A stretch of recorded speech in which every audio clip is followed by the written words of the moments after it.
ഇന്ന് നമ്മൾ വീട്ടമ്മമാർക്കൊക്കെ ഉപകാരപ്പെടുന്ന നല്ലൊരു വീഡിയോ ആയിട്ടാണ് കേട്ടോ വന്നിട്ടുള്ളത്. അപ്പോൾ ആദ്യം തന്നെ ഞാൻ അവിടെ കുറച്ച് ആവോലി ക്ലീൻ ചെയ്തിട്ട് കഴുകി വൃത്തിയാക്കിയത് ഇതുപോലെ ഒന്ന് വരഞ്ഞു വെച്ചിട്ടുണ്ട്.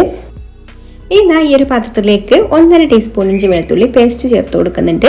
പിന്നെ പാകത്തിനുള്ള ഉപ്പും, 1/4 ടീസ്പൂൺ മഞ്ഞൾപ്പൊടിയും, 1 ടീസ്പൂൺ എരിവുള്ള മുളക് പൊടിയും, 1.5 ടീസ്പൂൺ കാശ്മീരി മുളക് പൊടിയും, 1/2 ടീസ്പൂൺ പെരുംജീരകത്തിൻ്റെ പൊടിയും ചേർത്ത് കൊടുക്കുന്നുണ്ട്. പൊടികളൊക്കെ നമ്മൾ എത്രയാണോ മീൻ എടുക്കുന്നത് അതിൻ്റെ അളവിനനുസരിച്ചിട്ട് എടുക്കുക കേട്ടോ. പിന്നെ അതാ ഒരു ചെറിയ നെല്ലിക്ക വലുപ്പത്തിലുള്ള പുളി ഞാനതാ ഒരു 2 ടേബിൾ സ്പൂൺ വെള്ളം ഒഴിച്ചു കൊടുത്തിട്ട് ഒന്ന് കുതിർത്തെടുത്തിട്ടുണ്ട്. നന്നായിട്ട് കുതിർന്ന് വന്നതിന് ശേഷം നമുക്ക് ഇതൊന്ന് നന്നായിട്ട് ഞെരടി പിഴിഞ്ഞിട്ട് ഒരു ചണ്ടിയൊക്കെ ഒഴിവാക്കിയിട്ട് ആ ഒരു വെള്ളം മാത്രം ഈ ഒരു മസാലയിലേക്ക് ചേർത്ത് കൊടുത്തിട്ട് നന്നായിട്ട് മിക്സ് ചെയ്ത് കൊടുക്കാം. അപ്പോൾ ഈ ഒരു മസാലയിലാണ് നമ്മൾ ഇനി ബാക്കിയുള്ള എല്ലാ കാര്യങ്ങളും ചെയ്യുന്നത് കേട്ടോ. അപ്പോൾ ആദ്യം നമ്മൾ ആ ഫിഷിനെ ഒന്ന് ചെറുതായിട്ട് മാരിനേറ്റ് ചെയ്ത് വെക്കണം. ഇതിലുള്ള കുറച്ച് മസാല എടുത്തിട്ട് അപ്പോൾ ഞാനിവിടെ മൊത്തം 4 ആവോലിയാണ് എടുത്തിട്ടുള്ളത്. അപ്പോൾ 4 ആവോലിയും ഇതുപോലെ 2 സൈഡിലും നന്നായിട്ട് തന്നെ മസാലയൊക്കെ തേച്ചിട്ട് മാറ്റി വെക്കുന്നുണ്ട്. ഇനി ഇതിൽ മസാല ബാക്കിയുണ്ട് കേട്ടോ, അത് നമുക്ക് ആവശ്യമുണ്ട്, അതവിടെ മാറ്റി വെക്കാം.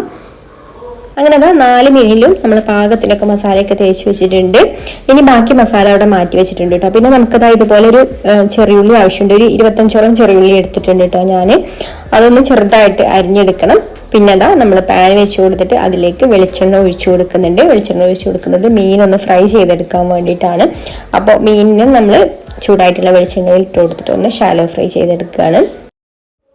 അപ്പോൾ ഇതവിടെ ഫ്രൈ ആയി വരട്ടെ. അപ്പോഴേക്കും ഞാൻ നിങ്ങൾക്ക് യൂസ്ഫുൾ ആവുന്ന ഒരു കാര്യം കാണിച്ചു തരാം കേട്ടോ. അപ്പോൾ നമ്മൾ വെളിച്ചെണ്ണയുടെ കുപ്പിയും അതുപോലെ എണ്ണയുടെ കുപ്പിയും ഓയിലുണ്ടെങ്കിൽ ഓയിലിൻ്റെ കുപ്പിയൊക്കെ സ്റ്റോർ ചെയ്ത് വെക്കുന്ന നമ്മുടെ ഇതുപോലുള്ള കബോർഡ് ഉണ്ടല്ലോ, കബോർഡിൻ്റെ ഉള്ളിൽ നമ്മൾ അടപ്പുള്ള കബോർഡാണെന്നുണ്ടെങ്കിൽ ഇങ്ങനെ ഉള്ള ഇതിലാവില്ലേ നമ്മൾ സ്റ്റോർ ചെയ്ത് വെക്കാറുള്ളത്.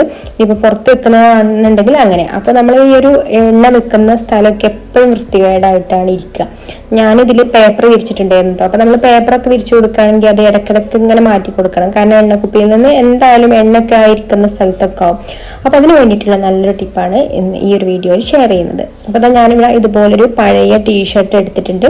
അപ്പോൾ ടീഷർട്ടോ അല്ലെങ്കിൽ ഇപ്പോൾ ബാത്ത് ടവലുണ്ടല്ലോ, ടർക്കിയുടെ പീസൊക്കെ ഉണ്ടെങ്കിൽ അതൊക്കെ ആയാലും മതി. എന്തെങ്കിലും കുറച്ചൊരു കട്ടിയുള്ള ക്ലോത്ത്, അത് നമ്മൾ പഴയതെടുത്താൽ മതി.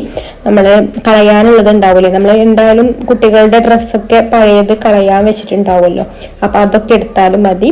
അപ്പോൾ ഇതിപ്പോൾ കുറച്ച് വലിയൊരു ടീഷർട്ട് ആയതുകൊണ്ട് ചെറിയ കുട്ടികളുടെ ഒക്കെ ഉണ്ടെങ്കിൽ നമുക്കത് പാകമായിരിക്കും. അപ്പോൾ ഇത് കുറച്ച് വലിയ ടീഷർട്ട് ആയതുകൊണ്ട് ഞാൻ എന്താ ഇതുപോലെ ഒന്ന് കട്ട് ചെയ്തെടുത്തിട്ട് ഇനി നമ്മൾ എണ്ണയുടെ കുപ്പിയൊക്കെ ആ ഒരു കബോർഡിൽ ഇതൊന്ന് വിരിച്ചു കൊടുത്തിട്ട് ഇതിലാണ് കേട്ടോ നമ്മൾ എണ്ണയുടെ കുപ്പിയൊക്കെ വെച്ച് കൊടുക്കാൻ പോകുന്നത്. പിന്നെ നമ്മളത് അടപ്പുള്ള കബോർഡ് ആയതുകൊണ്ട് ഇതിലിങ്ങനെ ഒരു തുണി, ഒരു പഴയ ക്ലോത്ത് ഒന്നും വെച്ച് കൊടുത്താൽ അങ്ങനെ പുറത്തുള്ളവർക്ക് അറിയില്ല. പിന്നെ ഈ ഒരു സംഭവം, ഈ തുണി വൃത്തികേടായി വരുന്ന സമയത്ത് നമുക്കത് എടുത്ത് കളഞ്ഞാലും മതി. അതായത് നമ്മൾ കളയാൻ വെച്ചിട്ടുള്ള ഡ്രസ്സല്ലേ, അപ്പോൾ അതങ്ങ് എടുത്ത് കളഞ്ഞാലും മതി. അപ്പം ഇനി ഇങ്ങനെ ചെയ്യാത്തവർ ഒന്ന് ഇങ്ങനെ ചെയ്ത് നോക്കാം കേട്ടോ. അപ്പോഴേക്കും നമ്മുടെ മീൻ ഒരു സൈഡ് റെഡിയായി വന്നിട്ടുണ്ട്. ഇനി നമുക്കൊന്ന് തിരിച്ചിട്ട് കൊടുക്കാം.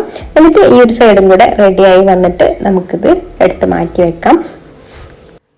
അങ്ങനെ നമ്മൾ 4 മീനും ഇവിടെ ഫ്രൈ ചെയ്തെടുത്തിട്ടുണ്ട് കേട്ടോ. ഇനി നമ്മൾ ഇതേ വെളിച്ചെണ്ണയിലേക്ക് തന്നെ നമ്മൾ നേരത്തെ എടുത്തിട്ടുള്ള ചെറിയുള്ളി ഉണ്ടല്ലോ, അത് ഇതുപോലെ കനം കുറച്ചിട്ട് അരിഞ്ഞെടുത്തിട്ടുണ്ട്. അല്ലെങ്കിൽ ചെറുതായിട്ടൊന്ന് ചതച്ചെടുത്താലും മതി കേട്ടോ. അതിനേക്കാൾ നല്ലത് ഇതേപോലെ അരിഞ്ഞെടുക്കുന്നതാണ് കനം കുറച്ചിട്ട്.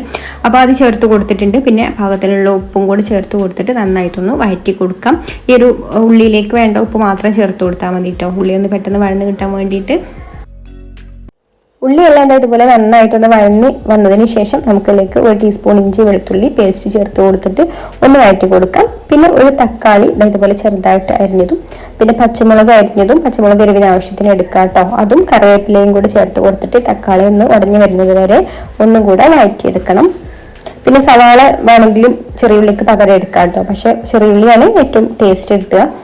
ഇപ്പോൾ തക്കാളിയൊക്കെ നന്നായിട്ട് വഴറ്റി എടുത്തിട്ടുണ്ട്, നന്നായിട്ട് ഉടഞ്ഞു വന്നിട്ടുണ്ട് കേട്ടോ. ഇനി ഇതിലേക്ക് നമ്മൾ മാരിനേറ്റ് ചെയ്ത് വെച്ചതിൻ്റെ ബാക്കിയുള്ള മസാല ചേർത്ത് കൊടുത്തിട്ട് ഈ ഒരു മസാലയുടെ പച്ചമണം മാറി വരുന്നത് വരെ ഒന്ന് വഴറ്റിയെടുക്കാം. പിന്നെ ഇതിൽ മസാല കുറവാണെന്നുണ്ടെങ്കിൽ നമ്മളിതിലേക്ക് പൊടികൾ ചേർത്ത് കൊടുത്തിട്ട് വഴറ്റിയെടുത്താലും മതി കേട്ടോ. ഒന്ന് മൂത്ത് വരണം പൊടികളൊക്കെ. പിന്നെ ഇതിലേക്ക് നമുക്ക് 1/2 കപ്പ് നല്ല കട്ടിയുള്ള തേങ്ങാപ്പാൽ ഒഴിച്ചു കൊടുത്തിട്ട് ഒന്ന് തിളപ്പിച്ചെടുക്കാം. തിളച്ച് കഴിഞ്ഞാൽ തന്നെ ഇതൊന്ന് തിക്കായിട്ട് വരും കേട്ടോ. പിന്നെ ഈ ഒരു സമയത്ത് ഉപ്പൊക്കെ ചെക്ക് ചെയ്ത് നോക്കിയിട്ട് ആവശ്യത്തിന് ഉപ്പ് വേണമെങ്കിൽ ചേർത്ത് കൊടുക്കാം. അപ്പോൾ ഇത്രയേ ഉള്ളൂ, നമ്മുടെ മസാല ഇവിടെ റെഡി ആയിട്ടുണ്ട്.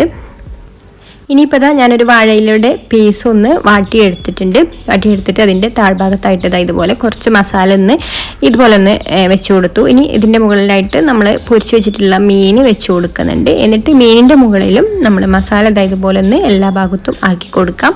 എന്നിട്ട് നമുക്കിത് പൊതിഞ്ഞിട്ട് നമ്മൾ വാഴയുടെ നാര് വെച്ചിട്ട് തന്നെ ഒന്ന് കെട്ടിക്കൊടുക്കുന്നുണ്ട്. പിന്നെ നിങ്ങൾക്കൊരു വീഡിയോ കണ്ടുകൊണ്ടിരിക്കുന്ന സമയത്ത് ഇഷ്ടമാണെന്നുണ്ടെങ്കിൽ ഒന്ന് ലൈക്ക് ചെയ്യാൻ മറക്കരുത്. അതുപോലെ തന്നെ നിങ്ങളുടെ അഭിപ്രായങ്ങളൊക്കെ താഴെ കമൻറ്റ് ചെയ്യാം. പിന്നെ ഈ ചാനൽ സബ്സ്ക്രൈബ് ചെയ്യാതെ കാണുന്ന കൂട്ടുകാരാണെങ്കിൽ ഒന്ന് സബ്സ്ക്രൈബും കൂടെ ചെയ്യണേ. അപ്പോൾ ഞാൻ ഇതുപോലെ ഒന്ന് കെട്ടിക്കൊടുക്കുന്നുണ്ട് കേട്ടോ. അപ്പോൾ ഇങ്ങനെ അപ്പോൾ ആദ്യം കെട്ടിക്കൊടുത്തപ്പോൾ ഒന്ന് പൊട്ടിപ്പോയി കേട്ടോ. വീണ്ടും ഞാനിതാ ഒരു പച്ച നാരെടുത്തിട്ട് കെട്ടിക്കൊടുത്തപ്പോഴാണ് കേട്ടോ നിന്നത്. ഉണങ്ങിയതായപ്പോൾ അതങ്ങ് പൊട്ടിപ്പോയി. പച്ച നാരെടുത്തിട്ട് കെട്ടിക്കൊടുക്കുക കേട്ടോ.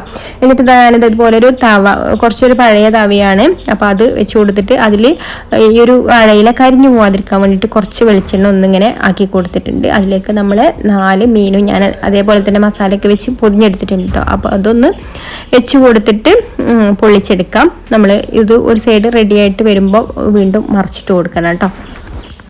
ഹൈ ഫ്ലെയിമിൽ വെച്ചിട്ട് പൊള്ളിച്ചെടുത്താലും കുഴപ്പമില്ല കേട്ടോ. ഇതിൽ നമ്മൾ വെളിച്ചെണ്ണ ആക്കി കൊടുത്തത് കാരണം ഇലയൊന്നും അങ്ങനെ പെട്ടെന്ന് കരിഞ്ഞു പോകുന്നില്ല. വെളിച്ചെണ്ണ ആക്കി കൊടുത്തിട്ടില്ലെങ്കിൽ പിന്നെ നമ്മൾ ഇല കരിഞ്ഞു പോകും കേട്ടോ. അതിനാണ് നമ്മൾ വെളിച്ചെണ്ണ ആക്കി കൊടുക്കുന്നത്. അപ്പോൾ നമുക്ക് ഇതുപോലെ ഇലഭാഗമൊക്കെ നന്നായിട്ട് ചെറുതായിട്ടൊന്ന് കളറൊക്കെ മാറി വരുന്നത് വരെ പൊള്ളിച്ചെടുക്കാം. അപ്പോൾ ഇത് റെഡി ആയിട്ടുണ്ട് കേട്ടോ. ഇനി ഇപ്പോൾ നമ്മുടെ സ്റ്റൗവൊക്കെ എപ്പോഴും മീനൊക്കെ പൊരിച്ച് കഴിഞ്ഞാൽ എപ്പോഴും സ്റ്റൗവിൽ എണ്ണ ഉണ്ടാവില്ലേ. എന്തായാലും മീൻ ഫ്രൈ പാനിൽ പൊരിച്ചെടുക്കുമ്പോൾ എണ്ണയൊക്കെ തെറിക്കും. ഞാനിത് ജസ്റ്റ് ഒന്ന് തുടച്ചെടുത്തിട്ടുണ്ട് കേട്ടോ. തുടച്ചെടുത്തിട്ട് ഇതിൽ ഉറുമ്പൊക്കെ വന്നിട്ടുണ്ട്, എണ്ണയുടെ അംശമൊക്കെ ഉണ്ടായതുകൊണ്ട്. അപ്പം ഞാൻ ആ ഒരു എണ്ണയുടെ ഇതൊക്കെ സ്റ്റൗവിൽ നിന്ന് പോകാൻ വേണ്ടിയിട്ട് ഇതുപോലെ ടാൽക്കം പൗഡറാണ് കേട്ടോ ഇട്ട് കൊടുക്കുന്നത്. ടാൽക്കം പൗഡർ ഇട്ട് കൊടുക്കുകയാണെന്നുണ്ടെങ്കിൽ ആ ഒരു എണ്ണയുടെ സ്മെല്ല് പോകും. എണ്ണയുടെ അല്ല, മീനിൻ്റെ സ്മെല്ല് ഉണ്ടാവുമല്ലോ എന്തായാലും നമ്മൾ മീൻ പൊരിച്ചാൽ. അപ്പോൾ ആ ഒരു മീനിൻ്റെ സ്മെല്ല് പോയി കിട്ടുകയും ചെയ്യും. കൂടാതെ നമ്മുടെ സ്റ്റൗ നല്ല ക്ലീൻ ആയിട്ട് കിട്ടുകയും ചെയ്യും കേട്ടോ, ആ ഒരു എണ്ണമയൊക്കെ പോയിട്ട്. അപ്പോൾ ഇതുപോലെ ടാൽക്കം പൗഡർ ഇട്ട് കൊടുത്തതിന് ശേഷം നമ്മളിത് ഇതുപോലെ ഒരു ടിഷ്യൂ വെച്ചിട്ടോ അല്ലെങ്കിൽ ഒരു ക്ലോത്ത് വെച്ചിട്ടൊക്കെ നന്നായിട്ട് ഇതുപോലെ ഒന്ന് സ്ക്രബ് ചെയ്ത് കൊടുക്കുക. അപ്പോൾ ഈ ഒരു പൗഡറിൽ എണ്ണയൊക്കെ ഇങ്ങനെ പോന്നോളൂ കേട്ടോ. അപ്പോൾ ഞാൻ കാണിച്ചു തരാം. ഇതൊന്ന് തുടച്ചെടുത്ത് കഴിഞ്ഞതിന് ശേഷം ഈ ഒരു ടിഷ്യൂവിലും നമുക്ക് ആ ഒരു എണ്ണയുടെ ഇതൊക്കെ കാണാൻ പറ്റും. അതുപോലെ ആ ഒരു യെല്ലോ കളറും മീൻ പൊരിച്ചതിൻ്റെ തെറിച്ചതൊക്കെ കേട്ടോ. അപ്പോൾ ഇതുപോലെ ഒന്ന് സ്ക്രബ് ചെയ്ത് കൊടുത്തതിന് ശേഷം പിന്നെ നമുക്ക് ഒരു നനഞ്ഞ തുണി വെച്ചിട്ട് ഒന്ന് തുടച്ചെടുത്താൽ മതി കേട്ടോ. അപ്പോൾ നമ്മൾ സ്റ്റൗ നല്ല ക്ലീൻ ആയിട്ട് കിട്ടും. അപ്പോൾ മീൻ പൊരിച്ചാലൊക്കെ എന്തായാലും എല്ലാവരുടെ സ്റ്റൗവിൻ്റെ അവസ്ഥ തന്നെയായിരിക്കും. സ്റ്റൗ മൊത്തത്തിൽ ആ ഒരു മീനിൻ്റെ മസാലയും എണ്ണയും എല്ലാം കൂടിയാണ് കേട്ടോ വരിക. അപ്പോൾ മീനിൻ്റെ സ്മെല്ലും ഉണ്ടാവും, മസാലയും ഉണ്ടാവും, എണ്ണയും ഒക്കെ സ്റ്റൗവിലുണ്ടാവും. അത് നമ്മൾ വെറുതെ തുണി വെച്ചിട്ട് തുടച്ചെടുത്താലും പിന്നെ നമുക്ക് സോപ്പിട്ടൊക്കെ കഴുകേണ്ടി വരും. അപ്പോൾ ഇതാവുമ്പോൾ നമുക്ക് സോപ്പിട്ട് കഴുകേണ്ട ആവശ്യമൊന്നുമില്ല. ജസ്റ്റ് ടാൽക്കം പൗഡർ ഒന്ന് വെതറിയിട്ട് ഒന്ന് സ്ക്രബ് ചെയ്ത് കൊടുക്കുക. എന്നിട്ട് നനഞ്ഞ ക്ലോത്ത് വെച്ചിട്ട് ഇതുപോലെ തുടച്ചെടുക്കുകയാണെന്നുണ്ടെങ്കിൽ ആ എണ്ണയും മസാലയും ഒക്കെ പോയിട്ട് മീനിൻ്റെ സ്മെല്ലും ഒന്നും ഉണ്ടാവില്ല കേട്ടോ, ഒരു പൗഡറിൻ്റെ സ്മെല്ലൊക്കെ ഉണ്ടായതുകൊണ്ട്. അപ്പോൾ അതൊക്കെ കണ്ടല്ലോ, നമ്മുടെ സ്റ്റൗ ഒക്കെ നല്ല ക്ലീൻ ആയി വന്നിട്ടുണ്ട്. എപ്പോഴും ഉറുമ്പ് വരും കേട്ടോ സ്റ്റൗവിൽ എണ്ണയും കാര്യങ്ങളൊക്കെ ഉണ്ടാകുമ്പോൾ. അപ്പം ഇനി നമ്മുടെ ഫിഷ് പൊള്ളിച്ചതൊന്ന് നോക്കിയാലോ, ഒന്ന് തുറന്നിട്ട് ഞാനൊന്ന് കാണിച്ചു തരാം. അപ്പോൾ ഇത്രയേ ഉള്ളൂ നമ്മുടെ ഈ ഒരു റെസിപ്പിയും ടിപ്സും ഒക്കെ എല്ലാവർക്കും ഇഷ്ടമായിട്ടുണ്ടാവും എന്ന് വിചാരിക്കുന്നു. പിന്നെ ഇഷ്ടമായിട്ടുണ്ടെങ്കിൽ നിങ്ങളൊന്ന് ഷെയർ ചെയ്യാൻ കൂടി മറക്കരുത് കേട്ടോ. പിന്നെ മറ്റൊരു നല്ല വീഡിയോ ആയിട്ട് വീണ്ടും കാണാം. Thank you for watching.